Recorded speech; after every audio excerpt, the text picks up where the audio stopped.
Today's video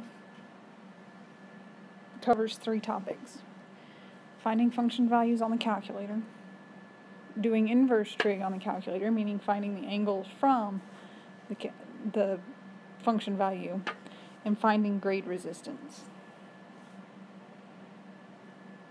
A couple of things to note about finding function values on the calculator.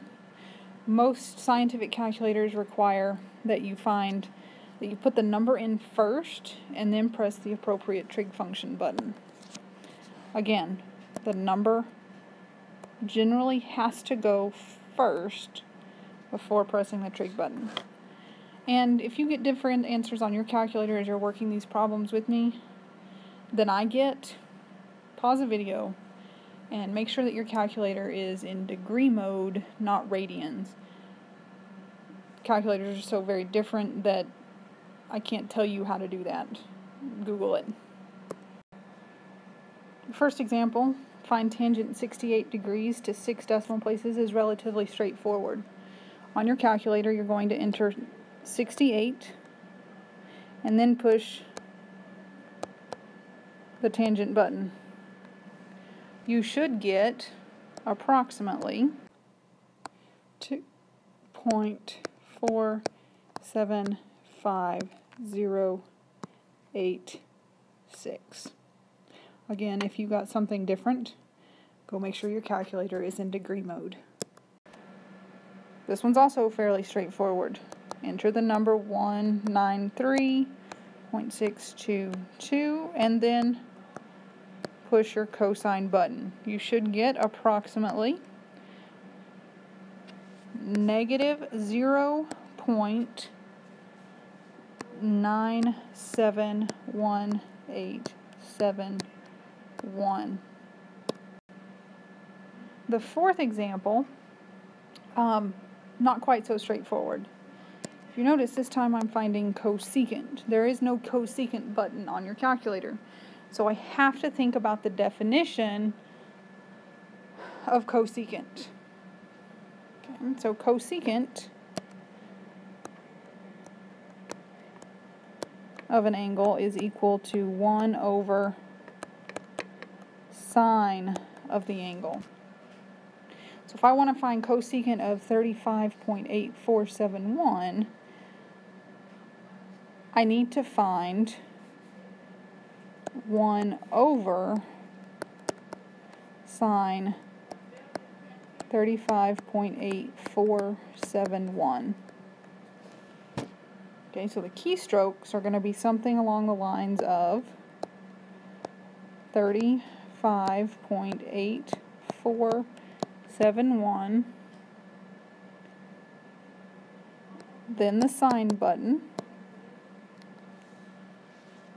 Now, whatever answer I get, I can only carry out to 1, 2, 3, 4, 5, 6 significant digits. If you haven't done the assignment due Saturday, go back and do it. Okay. So then I'm going to take 1 divided by whatever this guy is. If you can figure out how to make your calculator store a value, this would be the time to use that. And when I do that, I should get approximately, not equal to, 1.707580. You try this one. You should get approximately 3.4200304. So inverse trig does the opposite of what we just did. Instead of giving you an angle, I'm giving you the function value in the function, and your job is to tell me what the angle was. We use the words sine inverse and arc sine.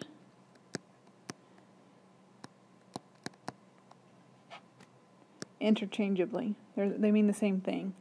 What sine inverse does not mean is sine raised to the -1 power.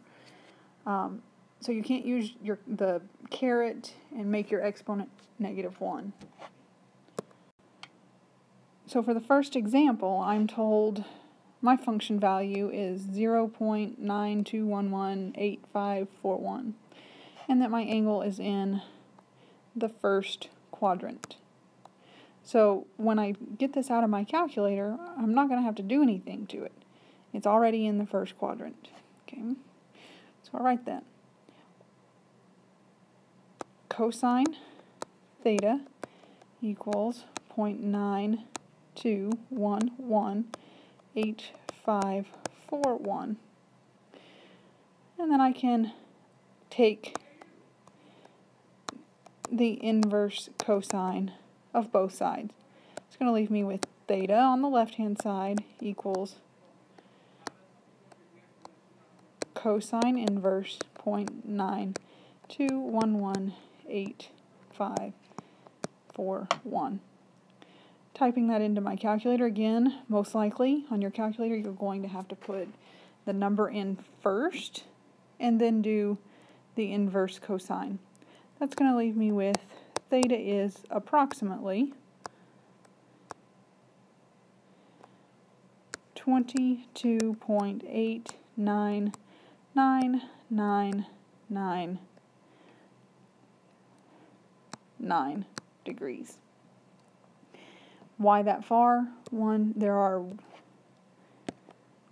1, 2, 3, 4, 5, 6, 7, 8. 1, 2, 3, 4, 5, 6, 7, 8 significant digits in that number.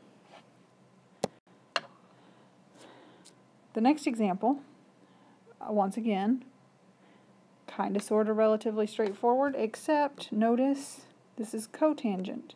I don't have a cotangent button on my calculator, so I'm going to have to use the idea of that cotangent is the reciprocal of tangent. Okay, so if I have cotangent of theta equals 1.446647, then that's also equal to 1 over tangent theta. I can multiply both sides of this equation by tangent theta. On the right-hand side, that's going to cancel that guy out, and I have tangent theta times 1.446647 equals 1. Get tangent theta by itself by dividing both sides. 1.446647. Now I have a button on my calculator for this. I'm going to tangent inverse of both sides. That's going to cancel tangent on the left and leave theta by itself.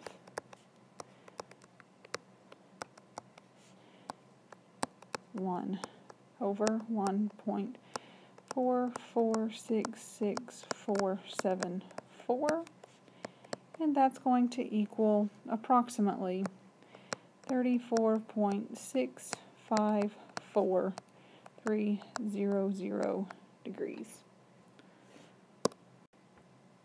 Finally, we have grade resistance.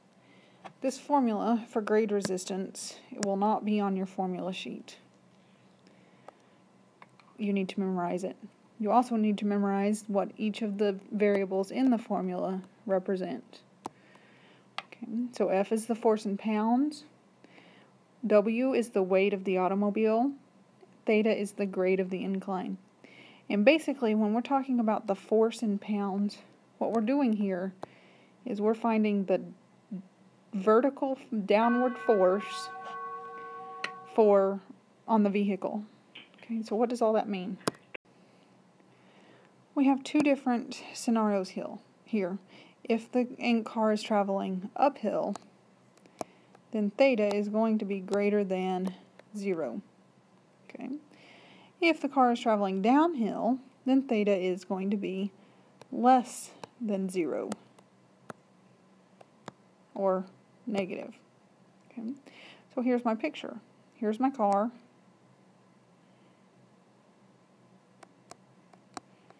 It's got some problems. This is the direction of travel. Here's the horizontal line. Theta is here.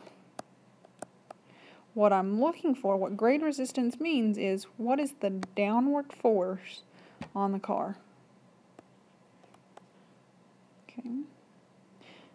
Otherwise, the car may be traveling downhill.